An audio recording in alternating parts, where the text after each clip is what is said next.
வணக்கம். இது ஆவாரம் செடியினுடைய குறிப்பாக அதனுடைய நிறைய பயன்படுது.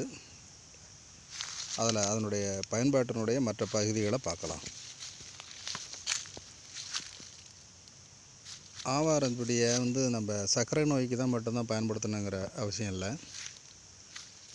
அது மற்ற துறைகளில் அது எந்த அளவுக்கு பயன்படுதுங்கிறத பார்க்கலாம். குறிப்பாக இன்றைக்கி கூந்தல்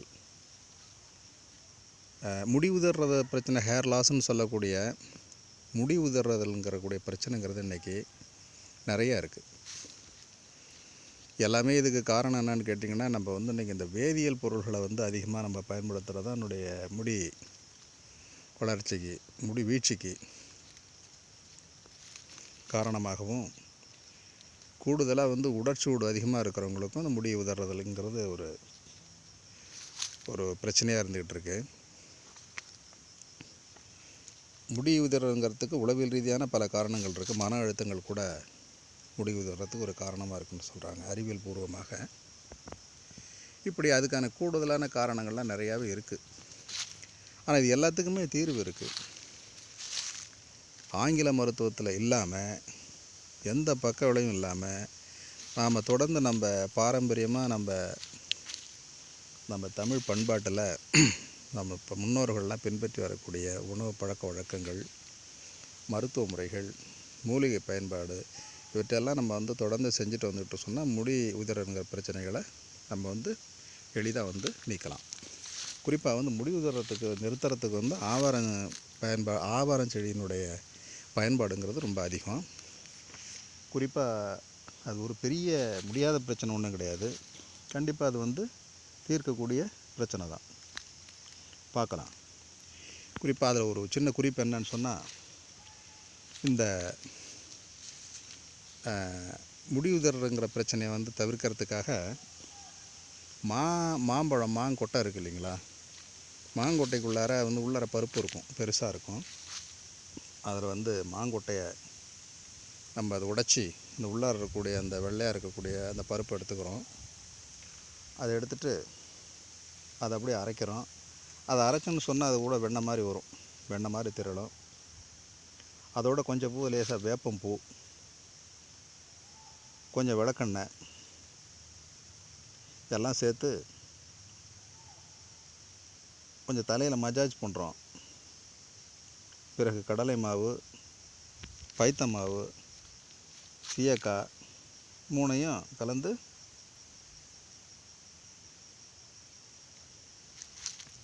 கூடவே ஆவாரம் பூக்களினுடைய காய வச்ச ஆவாரம் பொடி, பூக்களினுடைய பொடி இது கூட அது கூட சேர்த்துக்கணும். சேர்த்து தலையில் தடவி, குளிக்கிறதுக்கு முன்னாடி தலையில் தடவி ஒரு குறிப்பிட்ட மணித்துளிகளை நம்ம தலையிலேயே அப்படி வச்சுருக்குறோம். வச்சுருந்து அதன் பின்பு நம்ம வெந்நீரில், வெதுவெதுப்பான வெந்நீரில் தொடர்ந்து குளிக்கிறோம். இது ஒரு வகையான மருத்துவ குறிப்பு. கூடுதலாக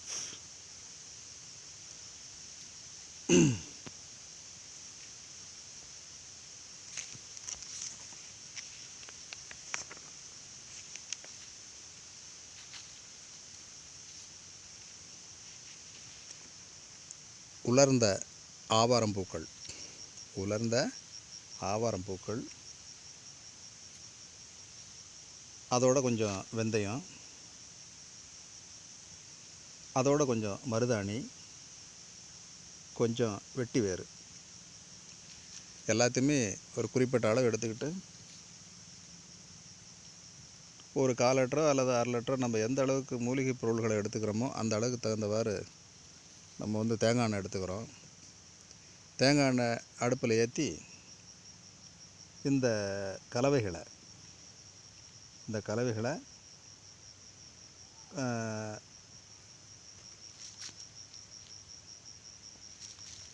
அதில் இட்டு காய்ச்சலாம். ஒரு குறிப்பிட்ட நேரம் காய்ச்சி அது கொஞ்சம் பொன்னிறமாக, மூலிகையெல்லாம் கொஞ்சம் பொன்னிறமாக வரக்கூடிய நேரத்தில் அதை இறக்கி ஆற வச்சு 2 நாளோ அல்லது 3 நாட்களோ கடந்த பின்பு அதை வந்து நம்ம தலைக்கு அது வடிகட்டி எண்ணெய் பயன்படுத்தலாம். இல்லைன்னு சொன்னால் இந்த மருத்துவ குறிப்புகளே பயன்படுத்தி 2 நாட்களோ அல்லது 3 நாட்களோ அல்லது 4 நாட்களோ வெயிலில் வைக்கிறோம். நல்ல உச்சி வெயில் இருக்குது பாருங்கள், அந்த மாதிரி அந்த வெயில் நேரத்தில் இது எல்லாத்தையுமே நம்ம வந்து வெயிலில் வைக்கிறோம். வெயிலில் வச்சு இதனுடைய அந்த மருந்து கலவைகள்லாம் ஒன்றா வேதியியல் செயல்பட்டு அதனுடைய அந்த தைலமாக அது வடிவம் பெறும். அதன் பின்பு நம்ம அதை ஒரு பாத்திரத்தில் அல்லது பாட்டிலில் இதை நம்ம வந்து வடிகட்டி இதை வச்சுக்கிட்டு இதை வந்து நம்ம வந்து தலைக்கு தேய்ச்சிட்டு வந்தோம்னு சொன்னால் முடி உதிர்றதுங்கிற பிரச்சனையே இருக்காது. முடியே கீழே விழாது. மயிர்கால்கள்லாம் வந்து புத்துணர்ச்சி பெறும். ஏற்கனவே வந்து அடி வேர்களில் முடியே வந்து உதிர்ந்தாலும் கூட அடியில் அதனுடைய வேறு பகுதிகள் இருக்கும், அந்த ரூட் இருக்கும். அந்த திரும்ப வந்து இப்போ நம்ம செய்யக்கூடிய இந்த குறிப்பு முறைகளை பயன்படுத்தி நம்ம அந்த இதை பின்பற்றணும்னு சொன்னால் திரும்ப வந்து புதுசாக வந்து முடி அந்த இடத்துல முளைக்கும்.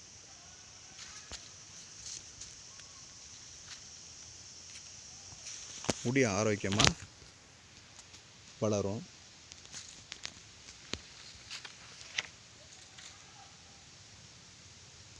அதுபோல் நல்லா புதுசாக நல்லா பச்சை ஆவாரம் பூ எடுத்துக்கிறோம். அது கூட செம்பருத்தி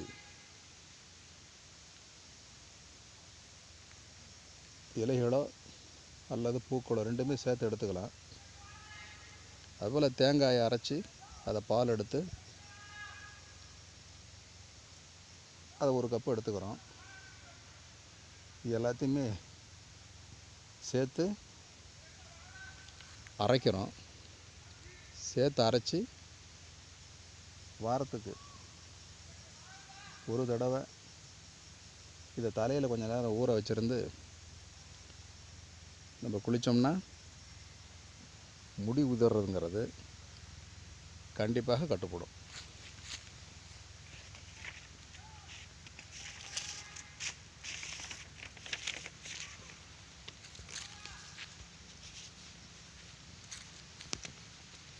அதுபோல்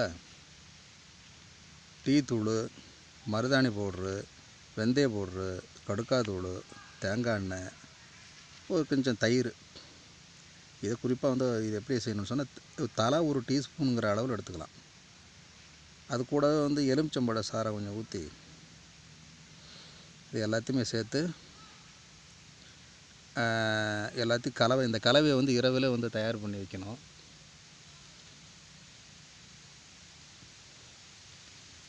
இதை இரவில் வந்து இதை தயார் பண்ணி வச்சுருந்து காலையில் இதை நம்ம வந்து தலையில் தேய்ச்சி குளித்தோன்னு சொன்னால் முடி உதிர்றதோடு மட்டுமில்லை, கண்டிப்பாக முடி புதுசாக வளர்ச்சி அடையும். இது எல்லாமே நம்ம சொல்கிறது எல்லாமே வந்து வெறும் ஏட்டு குறிப்புகள் அல்ல, நடைமுறை. இன்றைக்கு நம்ம ஊரக பகுதிகளில் நம்ம தமிழ் மக்கள் எல்லோருமே பாரம்பரியமாக இப்போ நம்ம சொன்ன குறிப்புகளை வச்சு அவங்க நடைமுறையில் கடைபிடிச்சிட்டு வரக்கூடிய எல்லாமே இது ஒரு ப்ராக்டிக்கலான ஒரு செயல்முறையாகும். இதெல்லாம் எல்லாமே நம்ம வந்து பின்பற்றத்தக்கது. அதேபோல் கடைசியான ஒரு குறிப்பு, நாட்டு திராட்சை அந்த தோலை எடுத்துட்டு அந்த தோலை உலர வச்சு காய வச்சு அதோட கொஞ்சம் வெந்தயத்தூள், கொஞ்சம் கடலை மாவு எல்லாத்தையுமே சேர்த்து இதை வந்து நம்ம வந்து ஒரு சீகைக்காய் மாதிரி தலையில் தடவி கொஞ்சம் குறிப்பிட்ட நேரம் வச்சுருந்து இதை குளித்தோன்னு சொன்னால் இதன் மூலமாகவும் முடி உதிர்றதுங்கிறது கண்டிப்பாக கட்டுப்படும். ஆக நம்ம சொன்னது போல் இது எல்லாமே நமக்கு மரபு வழியான அனுபவங்கள். ஆவாரைங்கிறது நம்ம தினசரியில் இதை பூவை பார்த்திங்கன்னா இதை வெடிப்பூச்சிக்கு மட்டும் இல்லை, உள்ளார நம்ம வாய்ப்பு கிடைக்கும் போதெல்லாம் இது நம்ம சாப்பிட்லாம், நல்லாயிருக்கும்.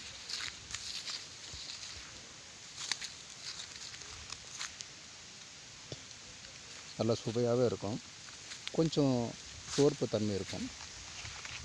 அதுதான் அந்த ஆவார செடிக்கான ஒரு சிறப்பம்சம்.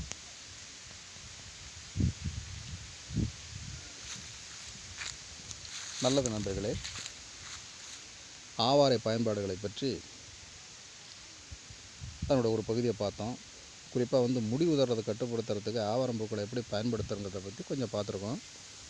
அடுத்தது ஆவாரம்பூக்களுடைய பயன்பாட்டில் அடுத்த நோக்கி நகர்வோம். வணக்கம் நண்பர்களை, மீண்டும் சந்திப்போம்.